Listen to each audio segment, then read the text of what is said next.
All right, we're back for our weekly football interview with head coach Mike Clark. Eagles coming off a 23-20 loss to Guilford. I thought, at least my feeling and talking to a lot of people around campus, it was a good game. The team played really hard. I think they played well, especially defensively. Maybe just a couple plays where the team didn't get points made the difference. What were your thoughts on the game? Well, in the previous, there's no such thing as a good loss, but in the previous losses, you walked off the field knowing you left the cards on the table. You kind of earned your fate. You're right. It was a very hard played game by our kids. I think, give our defense a lot of credit. They went out and when that quarterback played in the games, they averaged 60 points a game and they held them to 16. I mean, they make a good play to open it on the kickoff return. And the bottom line is whether you're playing 7th grade football on Thursday afternoon, or you're playing in the NFL on Sunday, or Division III football here against a very good Guilford team, you got to be secure with the football. And certainly just turning the ball over, particularly the 2 bad turnovers we had in the red zone, you don't just give them the ball back, but you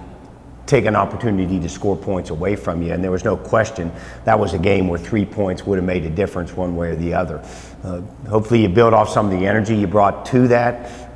Those are correctable problems, and we have to get those corrected because at least in this league, the challenge gets a little bigger. I mean, we have to go down on the road and we have to play a team that beat Guilford. So big challenge this week, but I appreciate the energy of our kids. I appreciate the energy of our fans and everything except the bottom line. We made Saturday a pretty good day here. And offensively, I know we've been trying to establish more of a running game. I think 3 different running backs had big runs. Matt Pisarcik broke 2 third and longs on the scramble. Ross Rushing had 1 as well.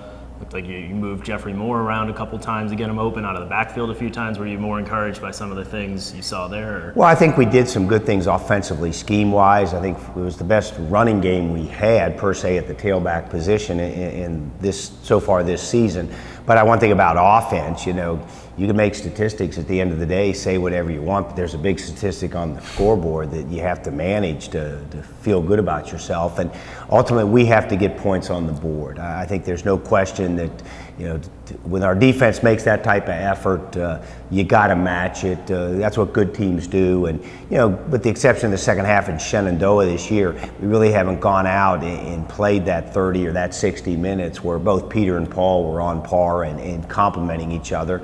And going down the stretch here, that's what we're going to have to do. Upcoming now, you follow the top-ranked offense in the ODAC with the second highest-ranked offense. Probably if there was an opponent we could compare him to, it would be Gettysburg.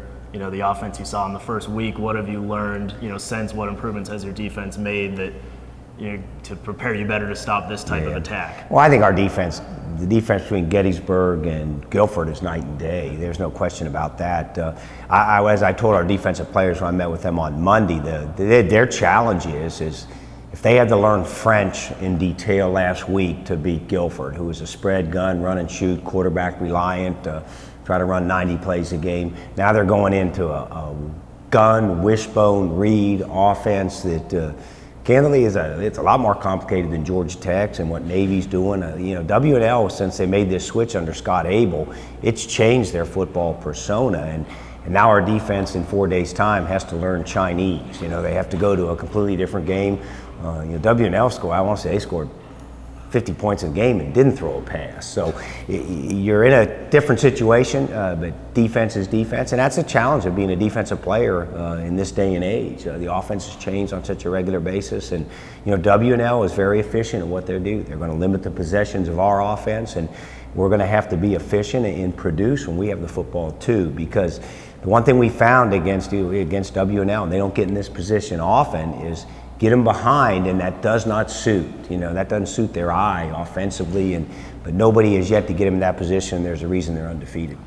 And now have 2 losses in the ODAC, but last year a team still got into NCAAs with that. You could certainly the next 2 weeks could put yourself, I think, at worst a game back. So, as a coaching staff and players, they still think you have a team that can make a run at that, or are you just looking week to week at that? I mean, you play week to week. Every game's a playoff game for us now, but as I told the kids, I remember when I talked to them right after the game on Saturday, I remember a year ago driving back from a bus on Guilford saying, gosh, I don't know how this can work out for us. And it did, and manage a tiebreaker differently. There's one undefeated team in the ODAC. 3 games into the season, everybody has a loss, and the only team that doesn't, we play. I want to come out of that situation Saturday. It's going to take a great effort, but I'm 1 game behind the leader, and then I'm on the road playing the team that will be the leader again if we get to Hampton-Sydney. But certainly at this stage in the game, boy, you got to be a small picture team. The challenges that we face. A year ago at this time we faced the same challenge. A month later, we finished the season arguably playing the best ball in the ODAC. It didn't get us our long-term goals, but we have to try to repeat the same thing. But that didn't come with average energy or effort a year ago. Well, recurring theme, it is homecoming again for Washington and Lee, so probably again a big crowd, but hopefully with a short trip that a lot of Bridgewater fans can make the drive as well, and good luck this weekend. Yeah, I've been a homecoming date a lot. I don't know whether that speaks ill or good of Bridgewater, but W&L is a good place to play.